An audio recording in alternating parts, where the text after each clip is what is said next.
Hoje nós temos a satisfação de receber uma vez mais aqui no programa Maíse Braga, que é palestrante, oradora, divulgadora da doutrina espírita, que fala com tanto amor, que vive essa mensagem, que é um exemplo para nós. Maíse, seja muito bem-vindo uma vez mais. Obrigada, meu amigo. Saiba agora o que você verá nesse vídeo com Maíse Braga. Revelações espíritas sobre o que acontece com quem comete suicídio? Resumo do livro espírita que mais consolou famílias.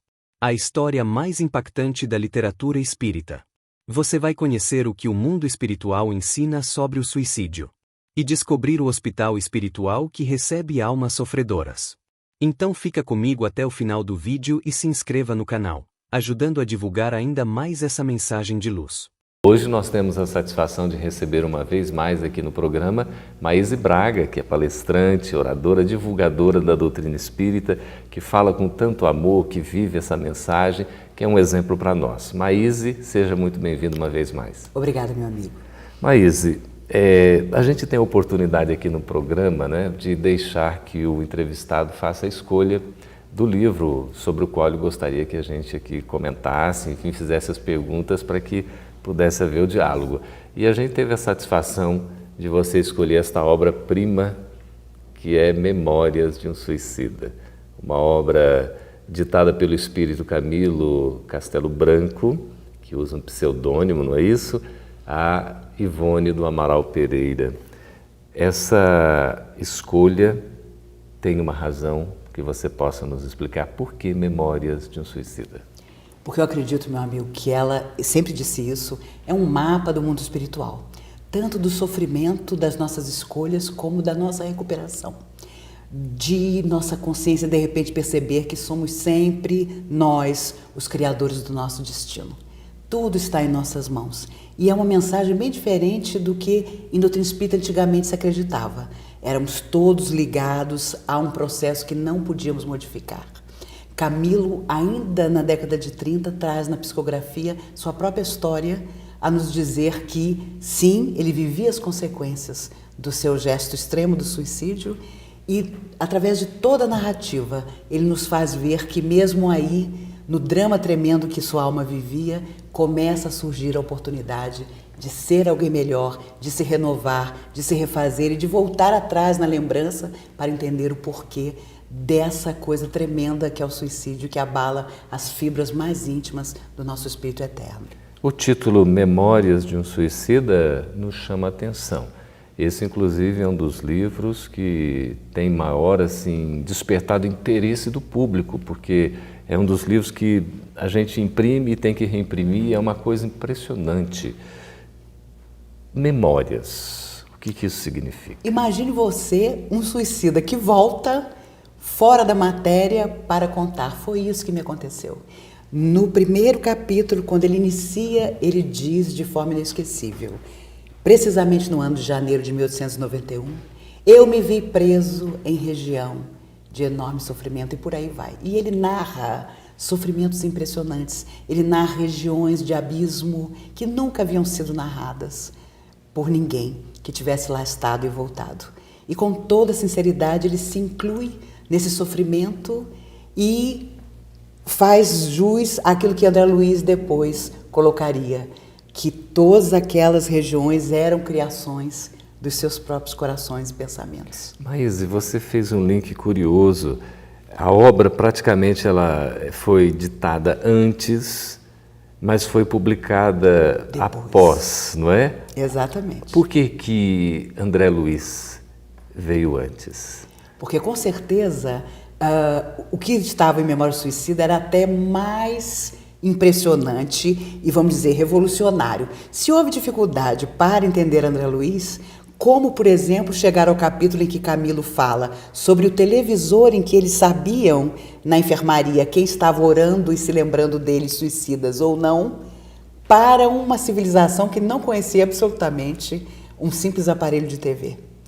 E, entre outras coisas, os espíritos com certeza consideraram que precisava haver tempo passado para que a obra fosse, enfim, aceita e reconhecida de todo o coração por um grande número de pessoas. E por mais de 20 anos a obra ficou na gaveta Né? Ivone dizia, muitas vezes quando me mudava de endereço, olhava aquela papelada e pensava, vou lançá-la ao fogo. Mas alguma coisa fazia, até pela preciosidade que ela sabia que ele estava, da narrativa, se conter. Imagina, se ela tivesse lançado ao fogo, mas nós iríamos atrás das cinzas, com certeza. Feito Fênix, né? Tinha que renascer. Mas é uma obra tão densa, de tanto conteúdo extraordinário, que a gente agradece muito. Vamos falar um pouquinho sobre o autor espiritual, depois sobre o orientador da obra e depois sobre a médium. No caso, Camilo Castelo Branco era um poeta português, não é isso? Exatamente. Ele tem um romance famoso, entre os portugueses principalmente, Amor de Perdição. Uma obra impressionante que narra sentimentos translocados que, na verdade, ele pessoalmente teve por muito tempo em relação a outras pessoas. E ele tinha ele se comprometeu afetivamente mais de uma vez com pessoas com quem não deveria estar. E isso foi, de certa forma, para sua consciência, também um tormento. Ele foi preso mais de uma vez e acusado de uma série de situações irregulares, e isso naturalmente pesava em sua consciência, mas o que realmente o prostrou foi a cegueira. Ele se sentiu humilhado por depender dos outros quando a cegueira lhe veio, e dar um tiro no ouvido pareceu a ele a coisa mais civilizada a fazer. Ele só não imaginava que a vida continuava e que as consequências do seu gesto viriam por longo tempo.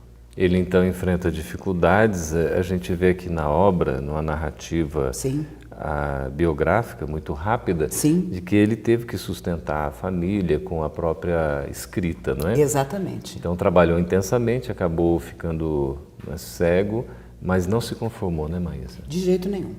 Inclusive, uma das narrativas, quando ele narra os seus últimos momentos na Terra, ele lembra-se de que ele sentia um cheiro horrível e chamava o empregado para trocar. Ele estava cego, teoricamente ele achava que estava deitado sobre a própria cama e alguém não tinha há dias tirado os lençóis.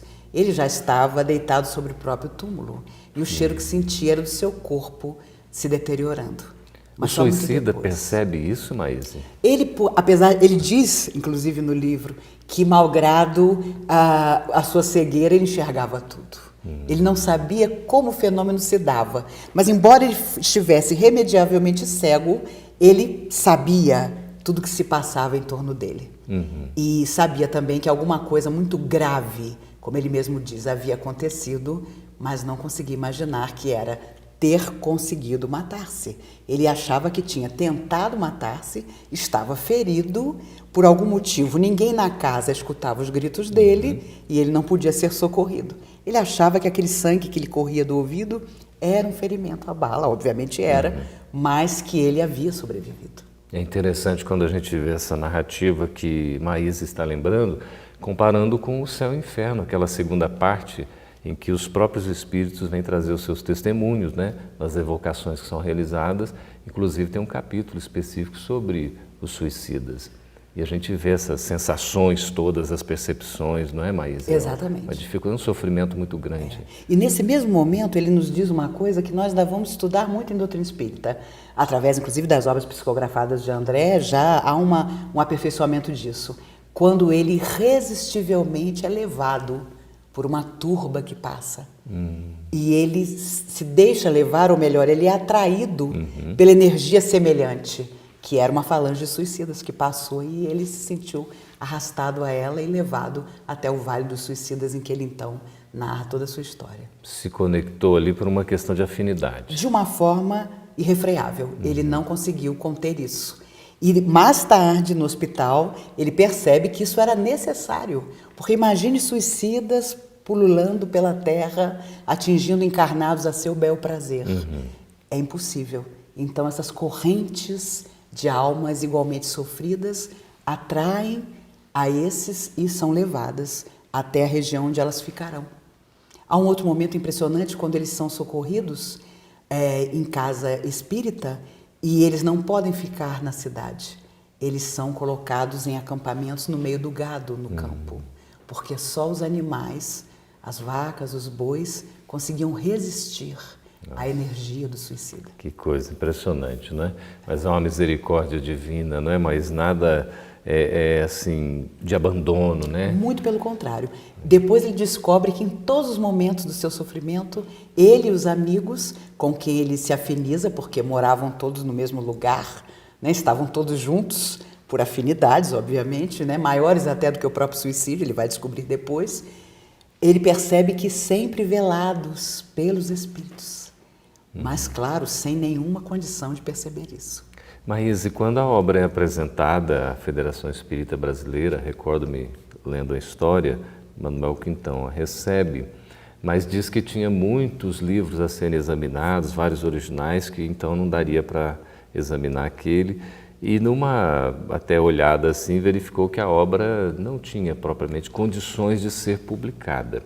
Ali estava a narrativa praticamente biográfica de Camilo Castelo Branco, que adota, né, o pseudônimo por sugestão, não é isso? Da própria Ivone, não é? Ela mesma determina que ele se chamasse Camilo Cândido Botelho, contra a vontade dele. E ela narra isso no prefácio. Ela diz que contra a vontade do próprio espírito, que queria, de forma ansiosa, identificar-se, ela coloca inicialmente o nome de Camilo Cândido Botelho. Não durou muito, porque logo as pessoas começaram a associar, né, o link, a né? questão do suicídio do português chamado Castelo Branco com a história que Camilo contava. E hoje a gente já deixa essa identificação clara como um testemunho.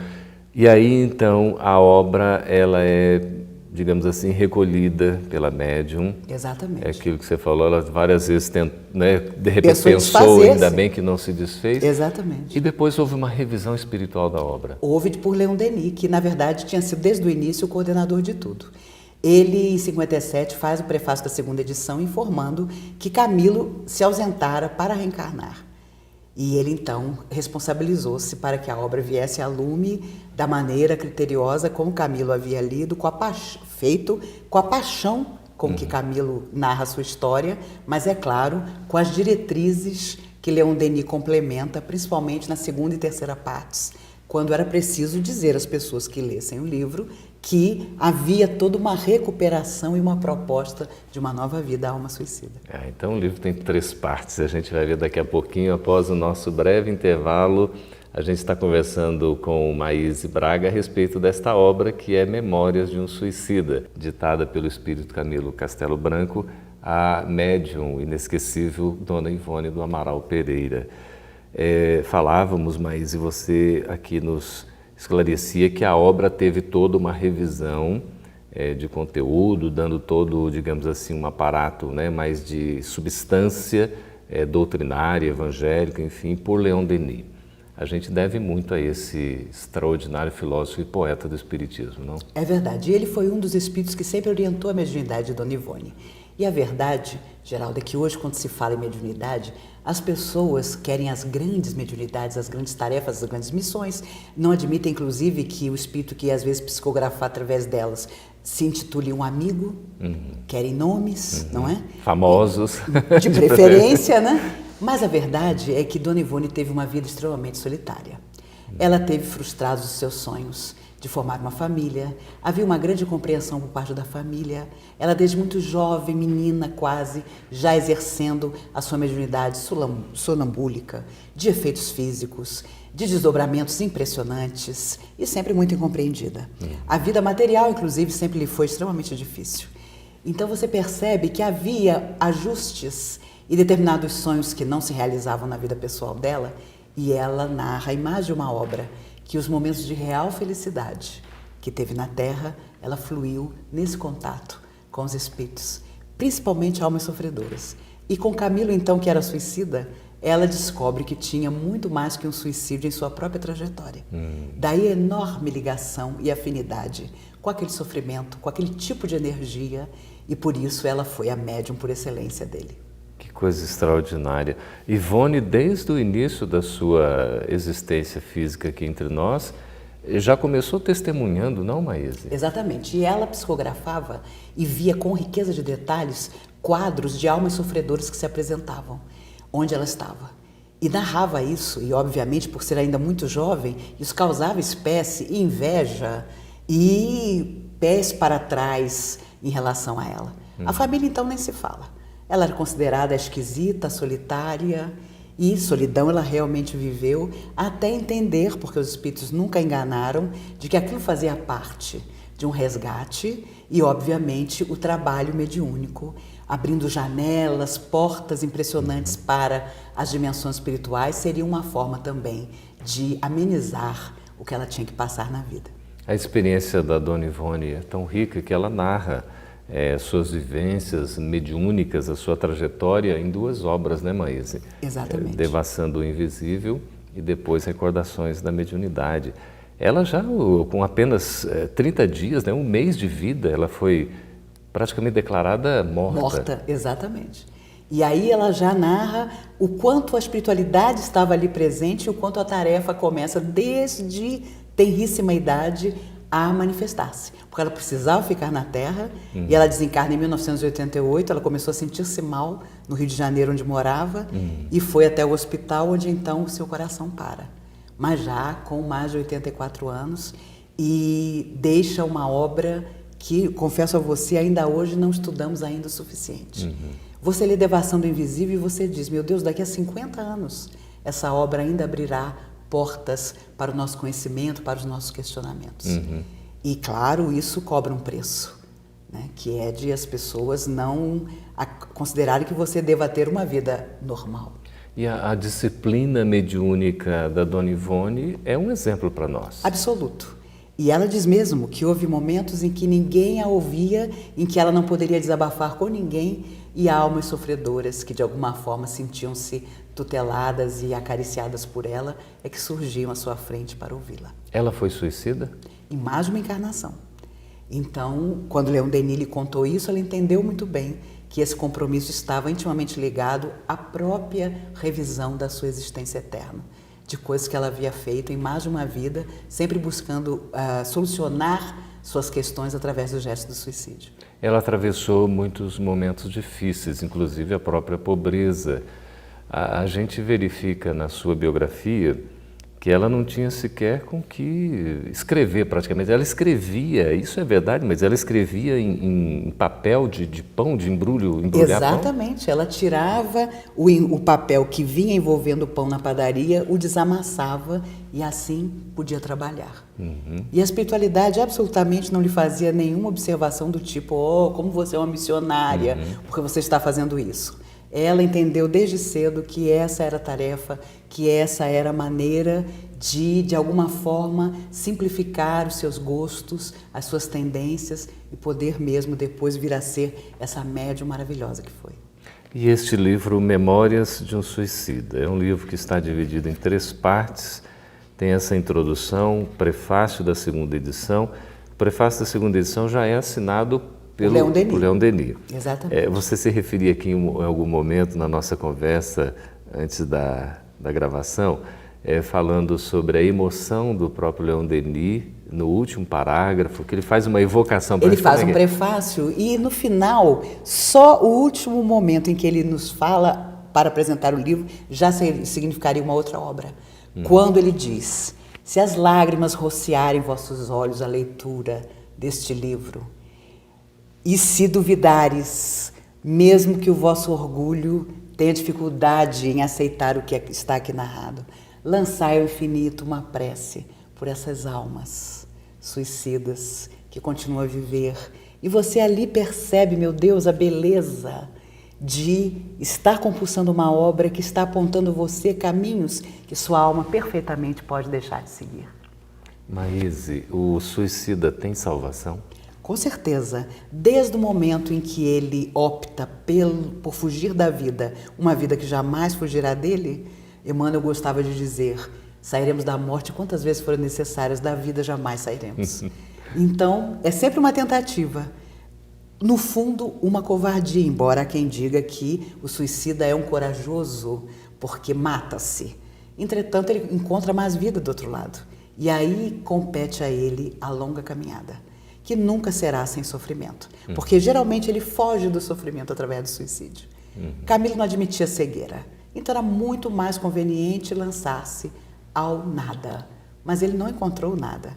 Ele encontrou ele mesmo, todos os seus questionamentos, a consciência que o levava à loucura, ao perceber que ele poderia ter tido todas as oportunidades de refazer o seu destino e que a cegueira era, sim, um compromisso de ontem que lhe cabia aceitar com serenidade.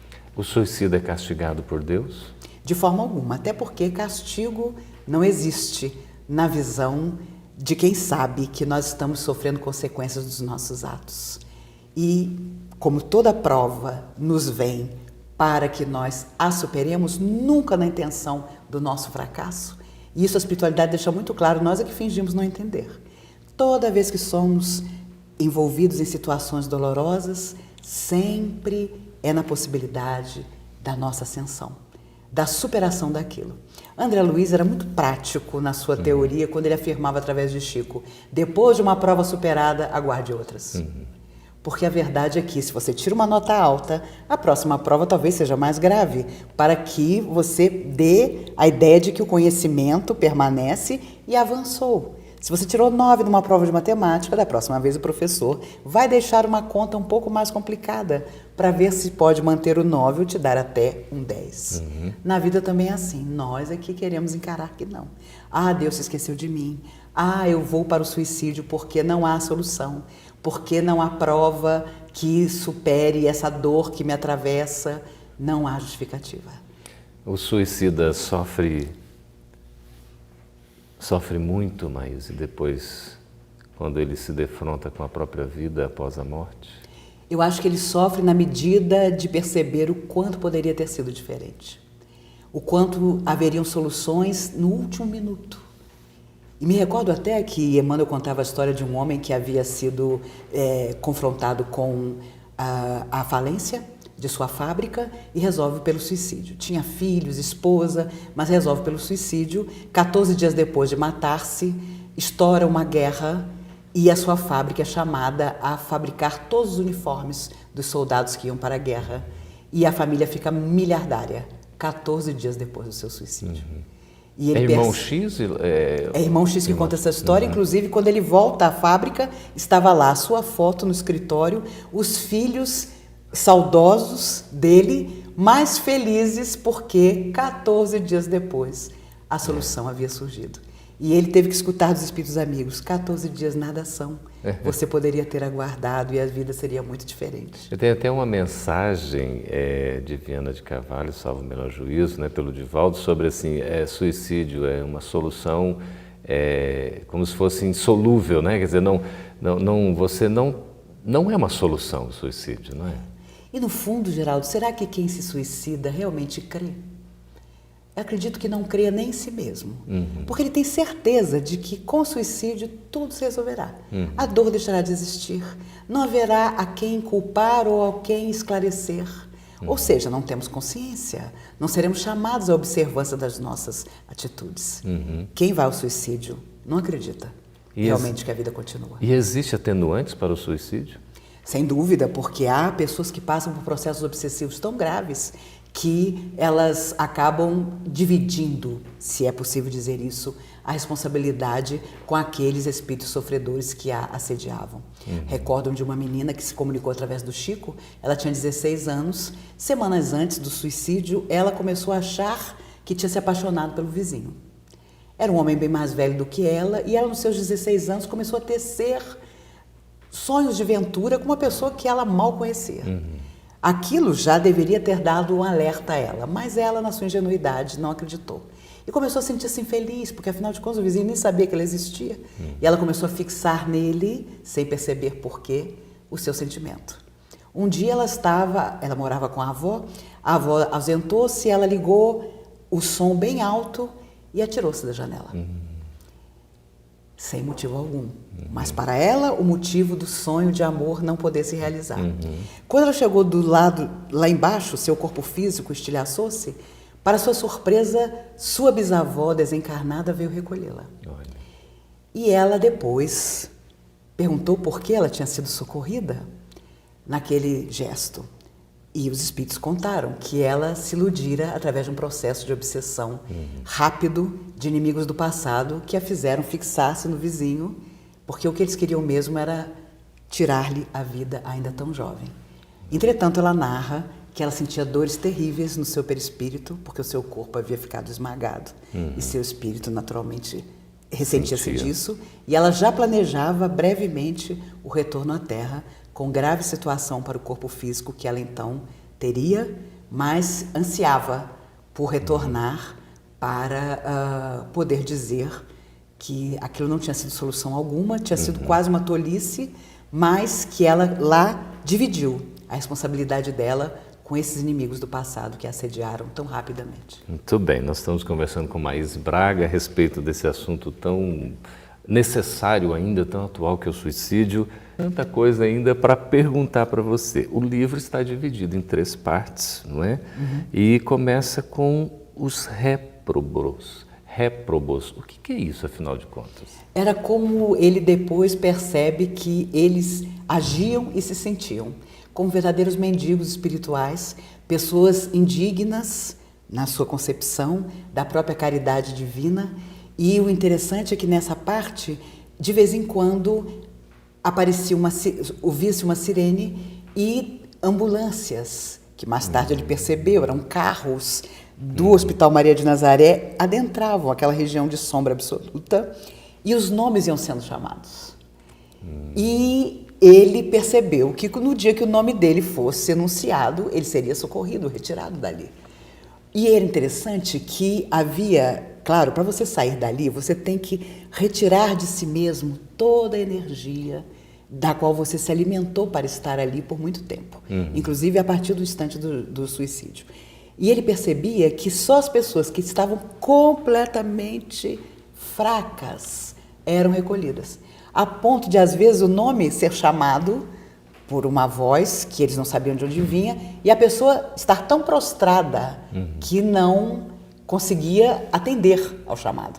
E aí, então, a voz imediatamente dizia: fulano de tal está no beco tal, caído, está em tal lugar caído. Imediatamente os enfermeiros iam lá, recolhiam a pessoa na padiola e a levavam para a ambulância. Dava a localização certinha. Dava a localização certinha, porque o espírito já tinha chegado num nível em que toda a sua energia estava balda, tinha acabado, então ele era recolhido. Mas esses já tinham condições de serem tirados. E ele começou a entender que havia uma ligação entre a total falta de forças e o socorro. Porque até mesmo para sair dali era preciso tirar o último resquício daquela energia terrível que os fazia lançarem-se um contra os outros. As brigas eram homéricas. Por qualquer motivo, eles perdiam a cabeça e se lançavam, como feras, em brigas sem sentido algum. E no plano espiritual tem tudo isso? Com certeza. Porque, na verdade, depois ele percebeu, olhando para trás, que ele se igualava, embora se considerasse um intelectual, naquela hora da dor ele se igualava às feras. Porque as suas emoções eram tão descontroladas que ele também se lançava. Se a gente pode usar essa expressão, é como se fosse uma espécie de sobrevivência. Exatamente. Luta pela sobrevivência. Exatamente. Imaginar que é água pura e ao lançar-se para beber havia apenas lama e muitas vezes saía correndo. Ele mesmo narra. Ele saía correndo em busca de uma saída e quando ele percebia, exausto após correr, voltava ao lugar de origem. Era um looping ali, estava Exatamente, porque no fundo o aprisionamento era interior, não é? Era da sua própria consciência, era do seu coração. Então ele convivia com 4 amigos, se detestavam, mas estavam sempre unidos. E permanecem unidos por longo tempo, também no Hospital Maria de Nazaré. Há uma coisa que ele narra nesse momento interessantíssima, o cacuete que o suicida passa a ter, perispiritualmente. Ele havia dado um tiro no ouvido. O tempo todo trazia a mão para o ouvido, porque o filete de sangue, embora o corpo tivesse ficado enterrado há tanto tempo, ainda descia.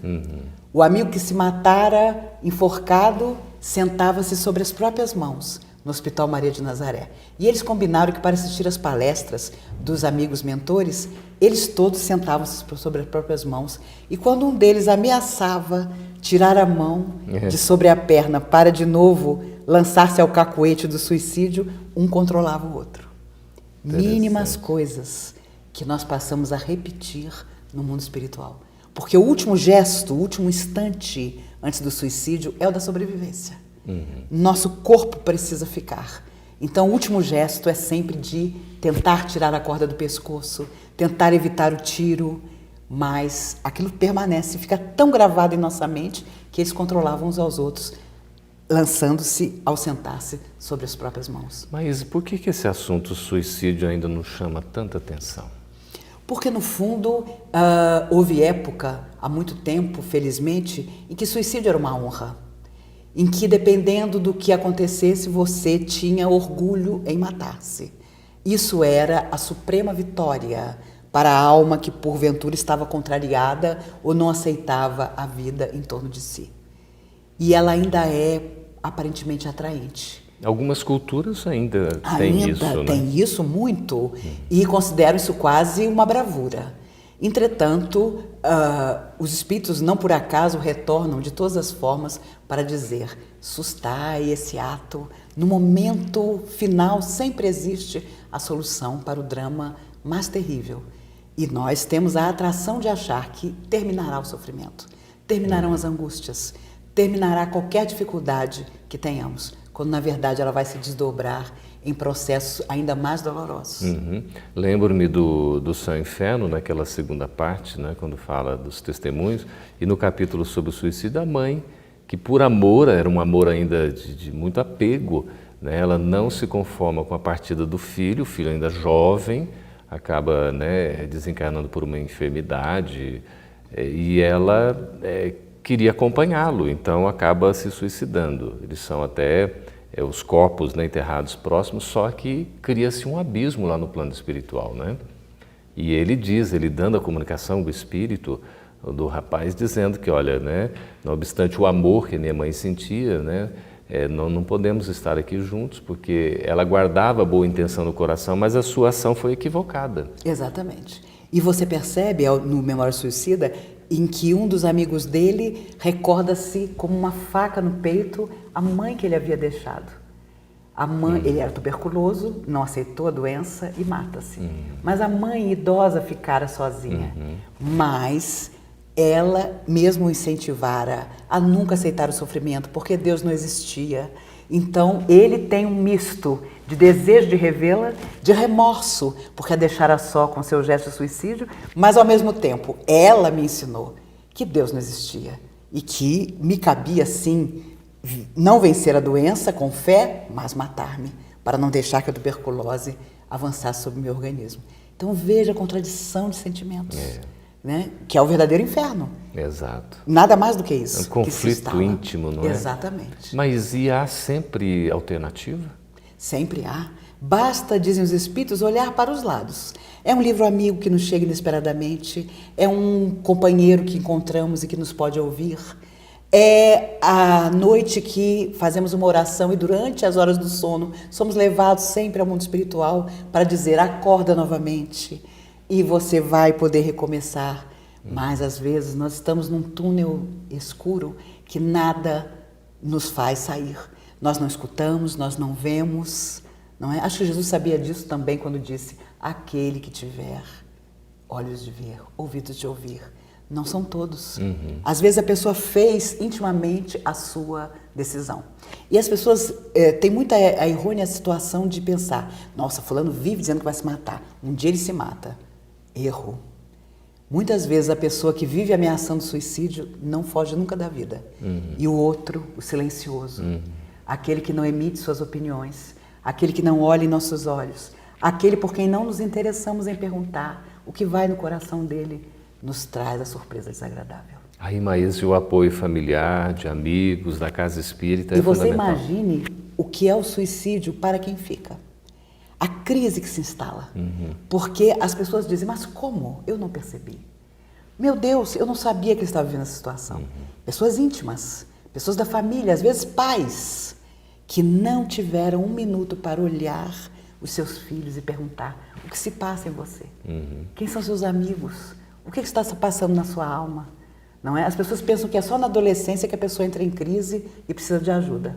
Mas a alma que vem do espaço para progredir, ela está permanentemente em crise. Ela precisa ser ouvida, amada, entendida, orientada. Precisamos dizer: olha, esse caminho não foi bom para mim. Esse é o caminho que você está seguindo. Olha, eu vou te contar a minha experiência. Não foi boa. Me recordo de uma vez, na comunhão espírita, na prece dos suicidas, uma mulher egípcia entra enlouquecida, uma suicida, um espírito sofredor, em chamas. E ela se aproxima da mesa e eu vi os amigos espirituais colocarem a mão sobre sua testa. Ela gritava na sua língua e de repente ela começa a dizer: água, água. Eu via a luz que saía do espírito, que colocava a mão sobre a cabeça dela. Ela via água, que finalmente fazia cessar o fogo. Os espíritos contaram naquele dia que ela matara os 2 filhos e ateara a fogo as próprias vestes, há mais de 200 anos antes. Olha só. Estava sendo socorrida naquele momento. E eu, muito impressionada com a visão que tinha tido, aproximei-me ao final do trabalho do espírito que havia socorrido a ela e que ainda estava presente. E na minha tranquilidade dos 18 anos, eu disse a ele: meu Deus, que coisa extraordinária. O Senhor colocando a mão sobre a cabeça dela e ela tendo a sensação da água que a libertava. Que coisa linda, meu Deus, que espírito de luz que é o Senhor.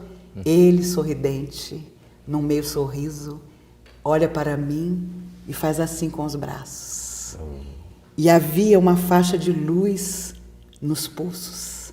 Ele me mostrava que também tinha sido um suicida. Olha só, que coisa extraordinária, tanto trabalho, né? Tanto desenvolvimento que a gente pode ter, um auxiliando o outro, né, Maíse? O nosso tempo para esse programa já está encerrado, mas a gente vai continuar conversando com Maíse sobre esta obra Memórias de um Suicida em nosso próximo programa. Memórias de um Suicida não foi escrito para condenar quem chegou ao limite. A obra procura impedir que uma pessoa transforme um sofrimento passageiro em uma decisão cujas consequências continuarão além do corpo. Ela revela que nenhuma dor desaparece quando a consciência apenas muda de dimensão, mas também afirma que ninguém perde para sempre o direito de recomeçar. Camilo descobriu que poderia reconstruir aquilo que havia interrompido. O caminho seria longo, mas não seria percorrido sozinho. Tratamento, aprendizado, serviço e novas oportunidades devolveriam sentido à existência que ele imaginou não possuir mais. Essa mensagem também responsabiliza quem permanece ao lado de alguém em sofrimento. Nem sempre a pessoa que pensa em suicídio anuncia claramente aquilo que pretende fazer. Muitas vezes ela se cala, evita o olhar, se afasta e passa despercebida justamente por quem acredita conhecê-la. Por isso, ouvir pode salvar. Perguntar com interesse verdadeiro pode abrir uma passagem onde só havia escuridão. O auxílio espiritual é importante, mas não substitui o cuidado familiar, psicológico e médico. A dor pode distorcer sua visão do amanhã, mas não conhece tudo o que o amanhã ainda pode trazer. Nenhuma noite interior deve ser transformada em sentença definitiva. Enquanto a vida continua, novas respostas ainda podem chegar.